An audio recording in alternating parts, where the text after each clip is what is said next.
Hello friends, welcome to home food zone. இன்றைக்கி இந்த வீடியோவில் ரொம்ப சிம்பிளான ஒரு ஸ்நாக்ஸ் ரெசிபி. சட்டுன்னு 10 நிமிஷத்தில் ரொம்ப ஈஸியாக பண்ணலாம். கண்டிப்பாக இது குழந்தைங்களுக்குலாம் ரொம்ப பிடிக்கும்.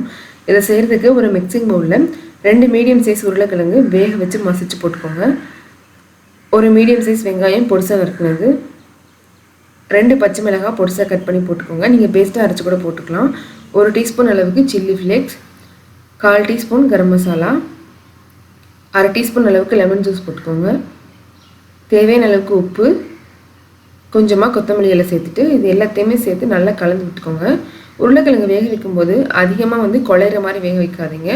கரெக்டாக வெந்து இருக்கணும் இந்த மாதிரி, அப்போ தான் நமக்கு நல்லாயிருக்கும். எல்லாத்தையுமே நல்லா கலந்தாச்சு. இப்போ இதை ஸ்டஃப் பண்ணுறதுக்காக தேவையான அளவுக்கு பிரெட் எடுத்துக்கோங்க. ஒரு சைடு இந்த மாதிரி 2 டேபிள் ஸ்பூன் அளவுக்கு உருளைக்கிழங்கு மசிச்சதை எடுத்து போட்டுக்கலாம். இன்னொரு சைடு க்ரீன் சட்னியோ இல்லைனா சாஸோ இல்லைனா மயோனைஸோ உங்கள் சாய்ஸ்க்கு ஏற்ற மாதிரி நீங்கள் போடலாம். எதுவுமே போடாமல் கூட நீங்கள் பண்ணலாம். இது போடுறது ஆப்ஷனல் தான். இந்த மாதிரி ஒரு சைடு நல்லா க்ளோஸ் பண்ணி எடுத்து வச்சுக்கோங்க. ஸ்டஃபிங் உங்கள் சாய்ஸ்க்கு ஏற்ற மாதிரி கம்மியாவோ இல்லை ஜாஸ்தியாவோ நீங்கள் வைக்கலாம். இதே மாதிரி எத்தனை தேவையோ எத்தனை செஞ்சு எடுத்துக்கோங்க. இப்போ நம்ம பொரிச்சு எடுத்துடலாம். ஒரு பேனை சூடு பண்ணிவிட்டு தேவையான அளவுக்கு பட்டர் சேர்த்துக்கோங்க. நீங்கள் நெய் இல்லைனா எண்ணெய் கூட சேர்க்கலாம். இந்த மாதிரி பட்டர் உருகினதுக்கப்புறமா இதில் நம்ம செஞ்சு வச்சுருக்கிற ப்ரெட் எடுத்து நம்ம வைக்கலாம். மேலே லேசாக ஒரு பாத்திரமோ இல்லை பவுலோ வச்சு அமுக்கி விட்டுக்கோங்க. அப்போ தான் உங்களுக்கு எல்லா சைடும் ஒன்று போல் நல்லா கிறிஸ்பியாக கிடைக்கும். இந்த மாதிரி அழுத்தம் கொடுத்துக்கிட்டே இருங்க. சிம்மில் வச்சுக்கோங்க. ஒரு நிமிஷம் அப்படியே இருக்கட்டும். இப்போ அதை நம்ம திருப்பி போடலாம். எவ்வளோ ஒன்று போல் நல்லா கிறிஸ்பியாக வந்திருக்கு பாருங்கள். நீங்கள் இந்த மாதிரி பவுலை வச்சு நல்லா அழுத்த கொடுத்தீங்கன்னா தான் உங்களுக்கு இந்த அளவுக்கு நல்லா கிறிஸ்பியாக கிடைக்கும்.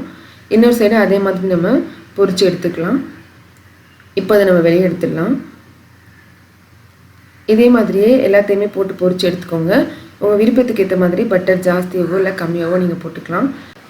சரியாக நம்ம கிறிஸ்பியாக பொரிக்கிறதுல அதோட டேஸ்ட்டே இருக்குது. இந்த மாதிரி நல்லா அழுத்தம் கொடுத்துக்கோங்க. ஒரு நிமிஷத்துலேருந்து 1 நிமிஷம் சிம்மில் இருக்கட்டும். இப்போ இதை திருப்பி விட்டு அதே மாதிரி பொரிச்சு எடுத்துக்கோங்க. ரொம்ப சிம்பிளான ஒரு ஸ்நாக்ஸ் ரெசிபி.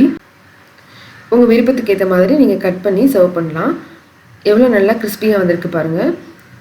இது கண்டிப்பாக ஒரு நல்ல ஈவினிங் ஸ்நாக்ஸாக இருக்கும். குழந்தைங்க நல்லா என்ஜாய் பண்ணி சாப்பிடுவாங்க. ரொம்ப ஈஸியாகவும் நம்ம பண்ணலாம். இதே மாதிரி கண்டிப்பாக நீங்களும் செஞ்சு பாருங்கள். இந்த ரெசிபி உங்களுக்கு பிடிச்சிருந்ததுன்னா லைக் பண்ணுங்கள், ஷேர் பண்ணுங்கள், கமெண்ட் பண்ணுங்கள். கண்டிப்பாக ஹோம் ஃபுட் ஜோனுக்கு சப்ஸ்கிரைப் பண்ண மறக்காதீங்க. இதே மாதிரி இன்னும் நல்ல ரெசிபியோட நாளைக்கு உங்களை மீட் பண்ணுறேன். அது வரைக்கும் பாய்.